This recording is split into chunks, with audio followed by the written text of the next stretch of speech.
Hi, everybody. Welcome to Games for Change. I am Jakki Bailey. I'm a assistant professor at the University of Texas at Austin in the School of Information.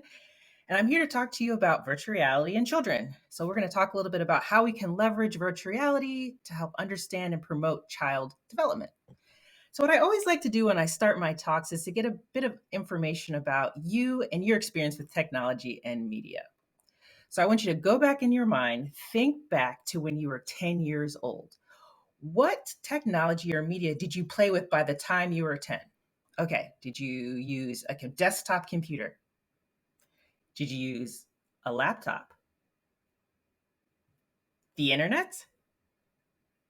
What about a mobile or smartphone? Raise your hand if you've used any of these. Okay, what about a video game console or any type of video game? How about television? I'm sure most people use that. And how about a tablet? So, if we think about kids right now in this generation, they've likely used all of these types of technology, and many of us probably didn't raise our hand for all of these. But it's important to know that now we're in a new age of immersive and interactive technology for children. It's becoming more integrated in their lives, it's more accessible, more affordable. For example, kids are getting access to virtual reality. In 2015, Sweden announced that their McDonald's were offering virtual reality headsets to kill children that came in. So parents would bring their kids in, get them a little meal, and then they could take that box that the meal was in and transform it into a virtual reality headset, put their phone inside, and then experience McDonald's content. Mattel even has their own version, the Viewmaster, again, using a phone to create virtual reality experiences for kids. We see augmented reality where the overlay of virtual content and the physical world is at the tip of your fingers in a telephone. You even see the development of more artificial intelligence with smart speakers like Alexa and Google Home. But what does that really mean? What are the implications of immersive technologies like virtual reality in children's lives? And this is a question that I think about a lot in my research and in my courses. And so today I'm going to talk about some research that begins to think about this question, about how we can start to answer this question. So, first off, I'm going to talk about the definitions of virtual reality. What is virtual reality?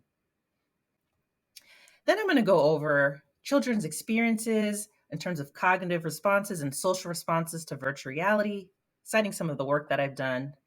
And then also thinking about what are these unique, spontaneous reactions that kids are just having to virtual reality content.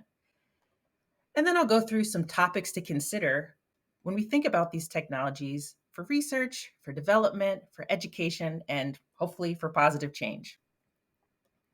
So let's begin. What is virtual reality? So I'm going to take you on a little journey through history and mention some ways that virtual reality has appeared in history that you might not have thought about.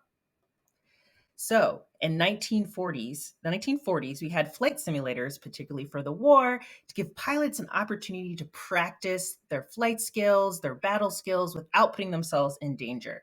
So we would see the military would keep these, as you can see on the screen, these planes, these physical planes, and have a giant screen in front of them where they would be able to control the size of the movement of the plane and then also looking at the screen from a first person view as if they were actually flying.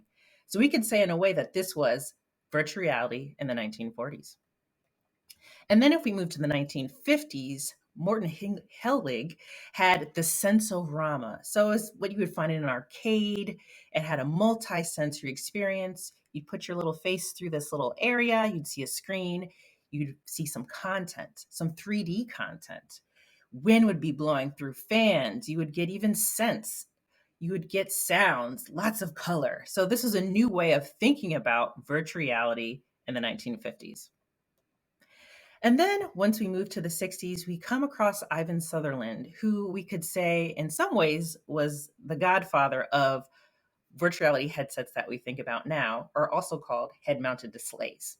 So from this photograph, you'll see that Ivan Sutherland is using this technology that he built. So there's two screens, two lenses over the person's eyes, where they can see content. It was a very simple world with very simple line drawings.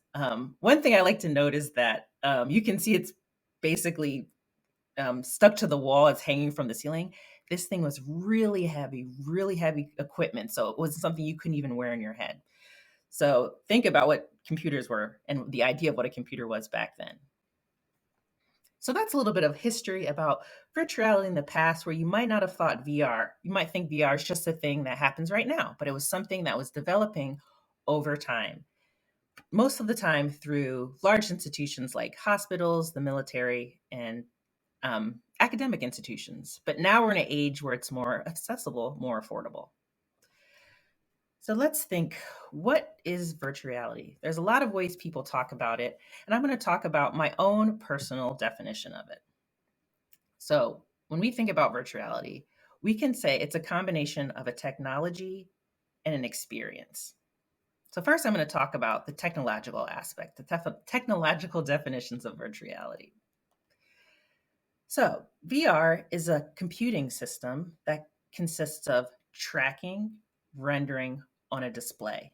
And I'll tell you a little bit more of what that means. So tracking, a user or a person will put virtual reality equipment on, and there'll be sensors that will track how their body is moving in the physical world.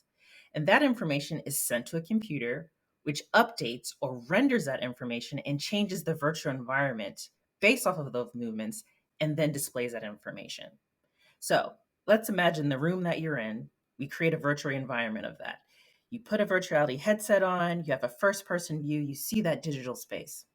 You take a step forward, it tracks your movement forward. Then the system says, this person's moving forward. It redraws the objects in your view to make them look a little bit bigger. So it creates the illusion that you walk closer. So it rendered that up. And then it displays that information in the headset, the visual information of a larger object. So that's the idea of tracking, rendering on a display. But the important thing to think about is that these senses can be visual, which we usually think of with a head mounted display or a virtual reality headset, but you can hear the sound change. So if I move closer to a barking dog in a virtual environment, for example, the sound will get louder. Some people have even used smell, which is not commonly used in VR because it's a little bit tricky to get rid of a smell once the smell arrives. You can even do taste. You can even do touch or haptics. So virtual reality, again, is a system that tracks the user's behaviors, updates the system, the environment, and then displays that information through all senses as a possibility. So that's VR as a technology. But I also mentioned that we could think about virtual reality as an experience. We could define it as an experience. So if we define virtual reality in this way, we can say virtual reality is a psychological experience where an environment, actual or simulated, is experienced as if it is real. One lovely definition by Lombard and Ditton is that it feels like there's no technology between you and your experience. You just feel like you're there. It feels really real. And a term commonly used in virtual reality research is this idea of presence, how something feels really real. But what does that really look like? What does that mean when these two definitions come together to create this illusion or this idea of what virtual reality is?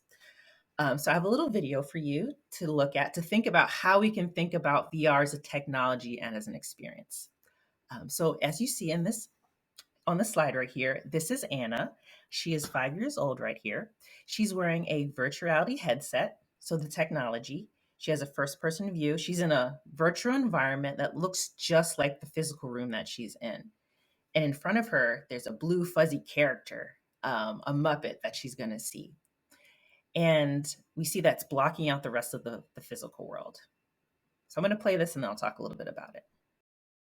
Oh, hello there! It's Desire, your lovable furry friend Grover. Hi. Get up out of your chair and dance with us. Follow our crazy moves. You can do it. Okay, so what did we see happen here? We see Anna, we hear the Muppet say, "Hello, it's me, your lovable friend Grover." And we see her shake a little bit. She goes, "Oh," she startles. And then she says, "Hello." And he asks her to dance with her. And then she says, "Okay." And she dances with him. So we see the technology creating this illusion that she's sharing the space with this blue fuzzy character. And then we see her startle a little bit. She has a little bit of a flinch. She says hello, and she's treating it as if it's really real. So the technology and the experience all come together to create this thing that we call virtual reality. And so, how can we think about the features of the technology and what it means for designing experiences for people? Well, there's been some work done that shows the more technological features that a computing system has, the more the environment feels real. And there's some specific technological features that can contribute to that. So, first of all, having stereoscopic vision, many levels of tracking, and a wide field of view can really help with that. You're probably thinking, what do all those words mean? So, for those who don't know exactly what those mean, I'll walk you through them a little bit. Okay, so as a human being, typically you walk through the world where you look at different objects and you can see three dimensions. And how that works is your eye looks at an object, and one eye sees one angle of it, and then the other eye sees another angle of it, and then your brain puts it together to create one image, and that creates three dimensions. And so in virtuality, in a headset, you'll have two screens. One screen will have one image of it, and the other screen will have another image, similar to how you actually see objects in the world. So stereoscopic vision is a way of mimicking how a lot of people see and interact with the world. Next, many levels of tracking. So when I talked about what virtual reality was in the beginning, how it is about tracking users' behaviors. This is an important feature because it allows you to interact with your environment in very naturalistic ways. So many levels of tracking means you can track the user's head. So when they turn their head, the world moves with it. You can track their hands so they can touch objects and interact with objects. You can track their legs. The finances and the sky's the limit, and the computing power is the limit for that. But the more you have, the more features you have for tracking, the more levels of it that are accurate, the more naturalistic feels, the more it makes everything feel really real. And then finally, there's the field of view.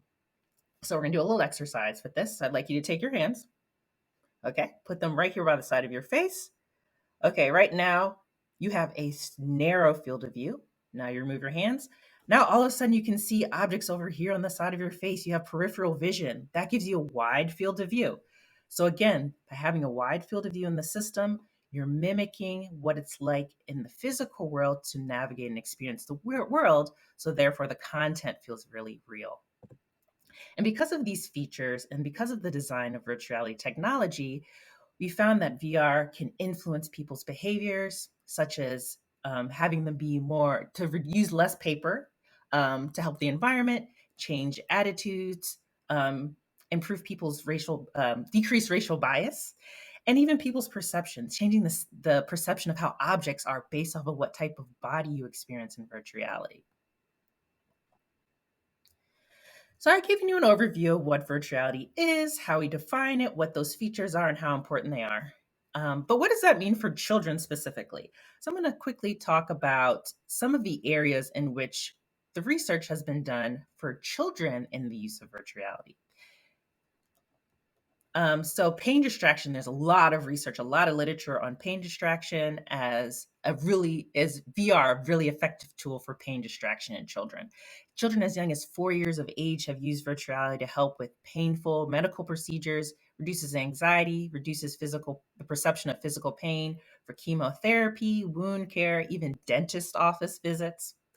We've also seen VR used in education. It's a little bit mixed there in terms of how specific it is and what type of learning opportunities VR really is effective with. It's used for assessments, such as using to measure kids' abilities, seeing if kids have ADHD. And then finally, there's a whole area about developmental media effects. And this area, there's just a little bit of research in here. And this area is, how does VR tie in with the skills and abilities that kids have? What does it mean to be a kid and using VR? So these images that I have for the different areas is about how much literature we know is in that area. So pain distraction has the most research. And this is where I started a lot of my research. I was interested in the cognitive and social responses of children. And as I mentioned before, kids as young as 4 years of age are using virtuality. And I thought that was a really interesting idea and a really interesting age. Because early childhood, preschool age, it's a time where kids are really developing these higher order cognitive skills. So the ability to do complex skills and abilities, it's when they're getting a firmer understanding of symbolic representation. And it's also when they're starting to get a more mature sense of some fantasy reality distinction. And so I was thinking that VR creates these really perceptually rich environments, makes objects seem really salient, and that might affect how kids are able to pay attention and behave in these environments, particularly young kids. So I was thinking about the perceptual realism VR. So one of the higher order cognitive skills that kids start to develop in this age is um, inhibitory control, and it's the ability to resist the urge to get to temptation, suppress impulses like your actions, your thoughts, blurting out a secret, paying attention to something in the background. And so there's some work done by Stephanie Carlson, who's a developmental psychologist, and she found that kids had a hard time resisting treats that were very salient. So if you made it more abstract, it was easier for them to resist the urge to reach for a desired object. So if we look at this image, we have this young lady here, and there's a plate of cookies. And if we tell her you can't touch those cookies, if you resist touching those cookies for 5 minutes, we'll give you one. And if we want to make it easier for her, we have to make it more abstract. So if we represented those cookies by buttons, it'd be easier for her to resist that. And I was wondering about that because VR makes things really salient. Is it going to be harder for kids to resist things? And then I was also thinking about social realism. So there are embodied agents or virtual representations that are controlled by computer algorithms, sometimes known as characters, that can influence the behaviors of adults. And this can also happen with kids. And so if they're really interactive, it can influence how kids behave and react towards them. So there's a work done by Claxon and Ponto where they had a decision-making task where kids were given information from a live person, or they were given information from a person, a character, an interactive character on a television screen. So a sticker was hidden in one of those boxes, the purple box or the red box. And the live person would say, well, I think the sticker's in the purple box. And then the interactive character would say, I think the sticker is in the red box. And kids had to make a decision on which box they thought it was in, but they never got feedback. And this study was done with 5, 7, and 9-year olds. And what they found was 7 and 9-year olds, they took the information from the live person. But 5-year olds, it was a toss up between a live person and the interactive character of whether or not they'd use that information. And they were much more likely to say that that interactive character could see them than the 7 and 9-year olds. So I thought about this in terms of a research study, looking at kids' inhibitory control and their social behaviors. So kids interacted and played a game of Simon Says with Grover from Sesame Street. They either did it wearing a virtual reality headset or they did that via television screen. And so kids did a series of a questionnaire where they got their emotional and physical distress. They did a social compliance task. They did a virtual reality experience, which was inhibitory control task. And again, seeing their emotional and physical distress. And then did a sharing task afterwards. So social compliance. So Grover would say, come over here, come closer to me. And I'd measure if kids walked towards Grover. Then they played a game of Simon Says with Grover. And this is actually an inhibitory control task. It measures, are kids able to suppress a dominant response when given the opportunity? Can they resist mimicking someone's actions when they don't hear Simon Says? And then finally, after they are there in experience, I gave kids 10 stickers and I said, these 10 stickers are for you. And then I said, oh, Grover's also collecting stickers. You can give him as many or as few as you'd like. And then before and after, I just wanted to see how kids were feeling physically and emotionally, just to check in with them. And the results from this study were that there were differences in kids' ability to resist mimicking Grover's actions in Simon Says. So kids in VR had a harder time not mimicking Grover's actions compared to kids using a television condition. Also, there were differences in how kids approached Grover. Kids in the VR condition were much more likely to walk up to Grover when he asked them to than kids in the television condition. And then among those kids that did share their stickers, kids in the VR condition were sharing more stickers than kids in the TV condition. And then finally, there were no differences in how kids enjoyed the experience. They had low emotional distress, they had low physical distress. So the design implications of this study are that kids do experience TV and virtual reality differently. In some ways, virtual reality creates these very perceptually real experiences that kids want to engage with, kids connect with socially, they want to imitate. And some additional observations that I had from this project was I saw kids saying interesting things when they're in VR, like, "Whoa, do you see me?" And they'd say that to Grover. "Whoa, that's weird. Hi, Grover. Or, he looks kind of big. Ah." That was different than kids in a television condition where they'd say, "I see Grover. I hear him." Or they'd just say, "What do I do?" when he would ask them to walk towards them. And this implies that kids in the VR condition were talking to Grover, and the kids in the TV condition were talking about Grover. And so I wanted to know more about what were these spontaneous things, these spontaneous reactions that kids were having to characters specifically in virtual reality. So I decided to do some work on that and look at the responses that kids had to different types of characters. So I tried a blue fuzzy character before, but maybe this would be different if they saw a different type of character in virtual reality. So I tried three different things because VR can create things that are possible in the world and things that are impossible or improbable. So kids were in virtuality and they interacted with a virtual child that actually looked just like them. So we had three characters that we could pick from to try to match closely to the child. They interacted with a giraffe in the virtual environment. And then again, we saw Grover come back and interact with them. So what happened? What were kids doing spontaneously by seeing these different characters? So they were put in VR. They were told, you may walk up to any one character you'd like. So they'd walk up to that one. We'd start them over. We'd say, pick another one. They'd pick another character. And then finally, we'd take them to the third character. So let's see what happened. What were kids doing spontaneously?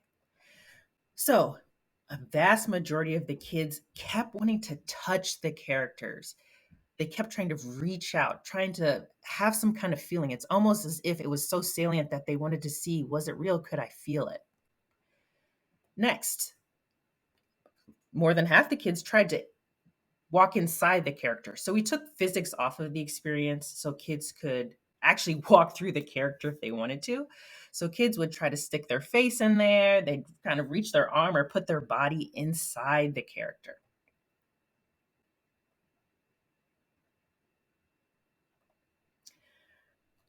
And some of the things that they said when they were entering the character were, I'm inside his belly. So they would say that about Grover. Or when they were trying to get inside the giraffe, they'd say, I'm inside the nose. So kids found it so funny and fascinating that they could go inside and see inside these models.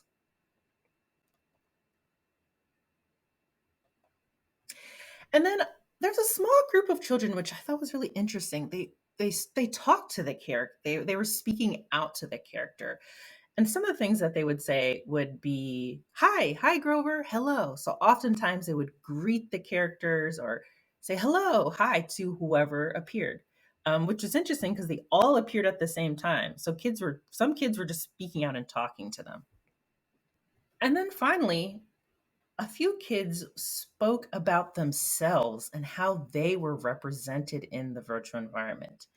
Before I go into this, I want to talk a little bit about what the experience was. So, kids put the virtual reality headset on. They had a first person view, but we didn't render or show a body. So they were just seeing the environment moving naturally, but they didn't look down and see their arms or legs or see an avatar.